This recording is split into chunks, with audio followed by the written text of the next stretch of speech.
Bonsoir, la place casablancaise retrouve des couleurs après une séance atone hier. Le Mazi a terminé la journée dans le vert avec plus 0,14% à 9890 points.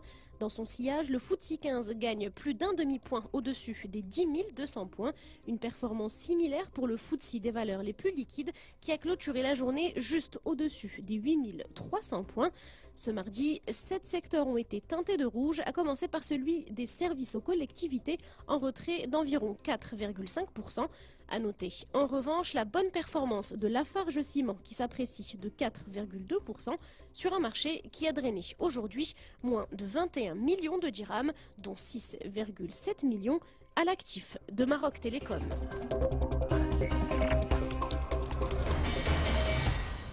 Le courtage.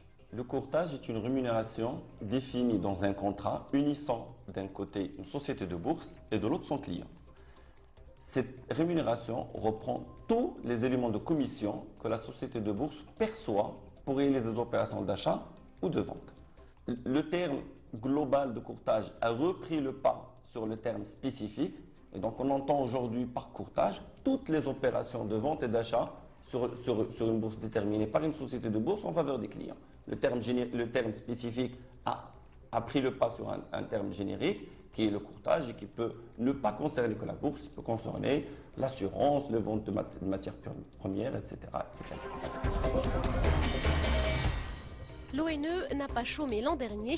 La production de l'Office national de l'électricité a augmenté de près de 10% en 2011 pour atteindre environ 11 400 gigawattheures. Une tendance observée également au niveau de la production privée d'électricité qui s'est adjugée quelques 12 600 gigawattheures, portant la moyenne de progression à 6,6% l'an dernier.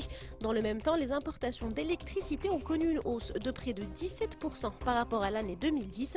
Enfin, d'après l'étude menée par la Fédération de l'énergie, la facture pétrolière a atteint 90 milliards de dirhams en 2011, enregistrant une flambée de 36%. Même si les Marocains ne manquent pas d'idées, ils ont encore bien des efforts à faire en termes d'innovation. D'après le classement annuel publié notamment par l'Organisation mondiale de la propriété intellectuelle, le Royaume se place en 88e position sur 141 pays, loin derrière la Suède, la Suisse et Singapour qui arrivent en tête sur les 3 marches du podium. Même au niveau du monde arabe, le Maroc est largement devancé par le Qatar, les Émirats arabes unis, le Bahreïn ou encore la Tunisie. Seule petite note positive, notre pays a gagné 6 places par rapport à l'année dernière. L'économie espagnole s'enfonce dans la récession. Elle a enregistré une chute de 0,4% du PIB sur le deuxième trimestre de l'année. Un recul dû à une baisse de la demande sur le marché intérieur, notamment la consommation des ménages et la dépense publique.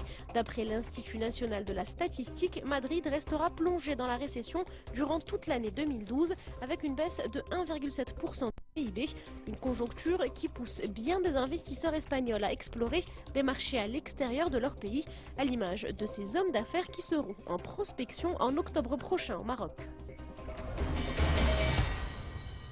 C'est un marché immoral aux yeux des pacifistes, mais néanmoins légal. Les ventes d'armes légères autorisées ont déjà généré quelques 8,5 milliards de dollars en 2012, un montant 2 fois plus élevé que les estimations précédentes établies 6 ans plus tôt. Une croissance qui est due, selon les experts, à l'augmentation des dépenses chez les civils américains et aux achats de munitions à grande échelle pour les forces nationales et internationales impliquées dans les conflits en Irak et en Afghanistan.